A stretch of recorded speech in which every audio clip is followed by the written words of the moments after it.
Following its reveal at the last PlayStation State of Play, Concord had a lot to prove. The cinematics nor the gameplay set right with people, and as PlayStation's next live service outing, there's some pressure to demonstrate that this strategy can work. After the massive success that was Helldivers 2, we were willing to give Concord a fair shake, and we're excited to try it out for ourselves during its early access beta. Now you're probably thinking, why are you guys even covering this when it's clearly not a co-op game? Well, you're right. Concord isn't a co-op game, but it is the game that we had a ton of fun playing with our friends. So from time to time, we like to cover some multiplayer or PvEVP titles that we think have potential, and that's exactly what I'm going to do today with Concord. Gonna flank.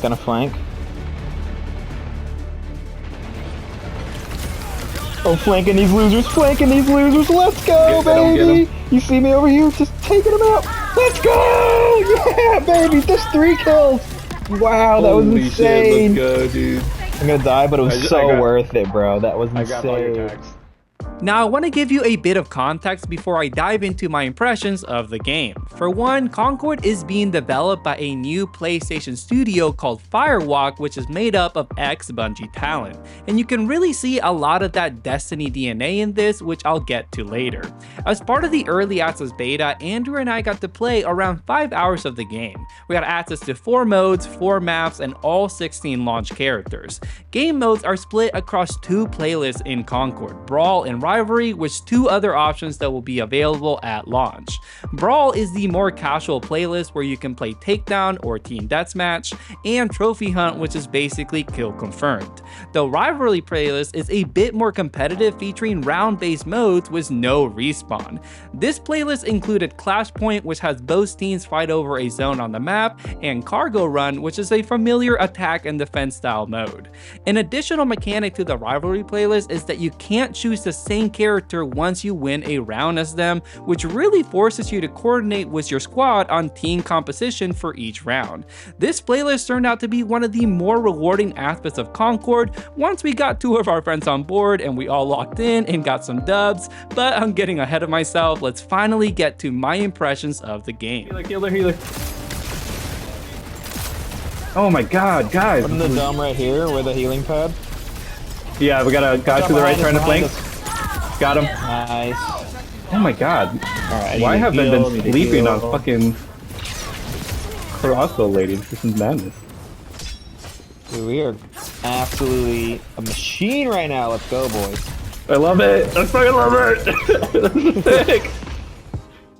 The very first thing I noticed when we started playing Concord is that the gunplay feels incredibly good. Like, I'm talking buttery smooth, y'all. Each gun feels responsive, snappy, and has some great feedback to it. This shouldn't come as a surprise. Like I said earlier, Firewalk is made up of a ton of Bungie alum. Beyond guns though, each character feels pretty great to play too. I spend most of my time playing as Hamar, a sort of witch character sporting a fireball spewing crossbow. The upward glide that makes up her unique movement style felt right at home as a former Warlock main, as did her wall of fire ability, and also I had a ton of fun flashbanging the other team with her blinding flash ability. When I wanted to put pressure on the opposing team while our friend Adam flanked them as Lennox, Hamar was a great choice.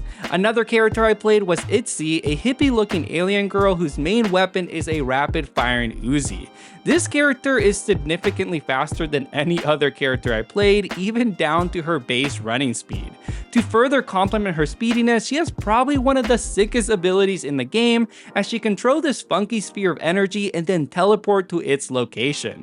It's a super fun ability complemented by a really smooth animation. You can get pretty creative with it too, as you can use it to get behind enemies or just toss it ahead of you to make a hasty escape. Concord is full of diverse abilities like this, and I really liked how many of them encourage team play, like this one Spore-like character named Larik who can place Spore Seeds, granting haste and damage resistance to allies in the vicinity.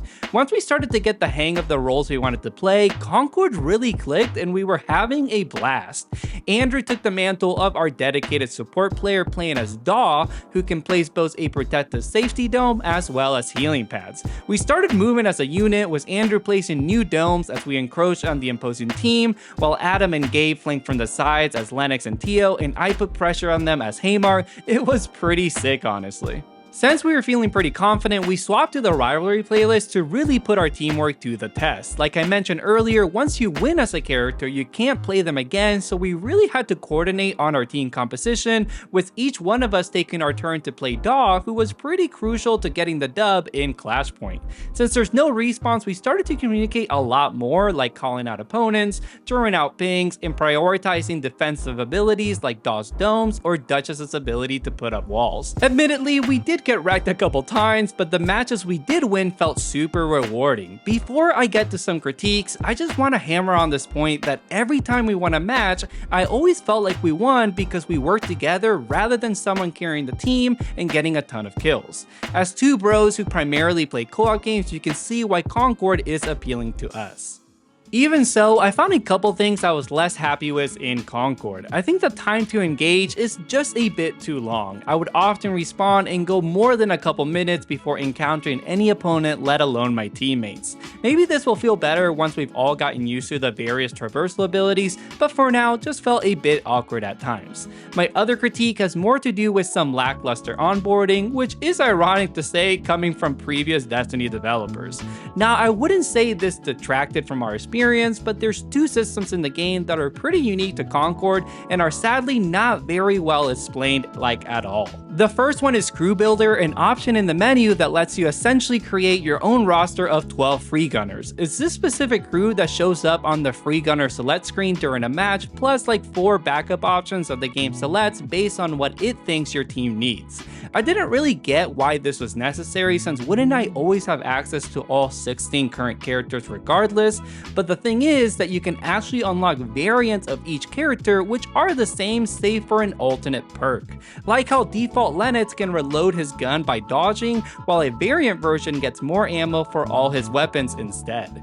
You can have up to 3 variants of each character in a roster, which is a unique mechanic for sure, but again isn't expressed very well at all. The second mechanic, crew bonuses, is far more important. Crew bonuses are special buffs applied to all characters you play during a match. All you have to do is select a character that belongs to that specific role to get that bonus. See, every character belongs to a role, be it Itzy, who is designated as a Haunt, or Lennox, who is a Warden. If you select a Haunt character, you'll gain the Haunt buff that improves mobility, and that buff is permanently applied to any character you switch to in future rounds of that match. So with this comes a bit of strategy. You could start a round with a Technician character and gain the faster reload speed buff, and then later on switch to a heavy character like Amari, who would really benefit from said buff.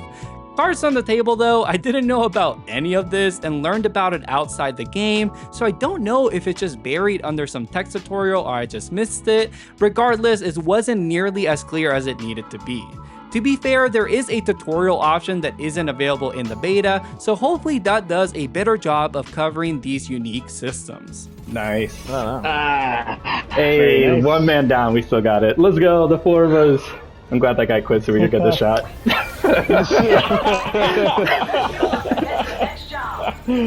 That's the money shot. So, as you can probably tell, we're pretty excited for Concord. I know a lot of people have written this off as another Overwatch clone, but truth be told, this really has more in common with the likes of Call of Duty, X-Defiant, and especially Destiny's Crucible, with its longer time to kill and emphasis on gunplay.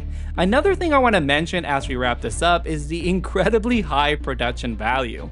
The fidelity of the characters, the animations, the voice work, the UI, the art direction, it's all pretty high quality. I haven't really touched on the intro cutscenes, which is another way this game is trying to stand apart from the rest, so I'll give you our thoughts on those. They were good. I mean, again, the production value of everything was stupidly high, but the jury's still out if they'll hold my attention with the weekly drops. Now, the biggest elephant in the room for this game is the fact that it's not free to play and will set you back $40 unlike X-Defiant, Overwatch, or Warzone. I think that's gonna be a barrier for some people if the game is purely a PvP experience, as it's likely going to be at launch. But I think if they were to add, say, a PvE mode, that could start to feel a bit more worth the price.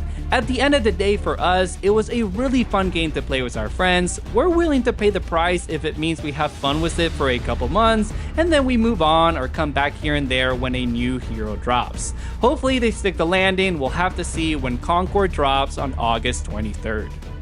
Alright guys, thank you for indulging us and hearing our take on a different kind of game than the usual. What are your thoughts on Concord? Did you play the beta? Sound off in the comments below. Be sure to subscribe so you don't miss any upcoming content, and follow us on our socials as we're posting more and more shorts/reels these days. Lastly, a big thank you to our Patreon producers who help us keep the channel running. We'll catch you next time on another episode of The Co-op Bros.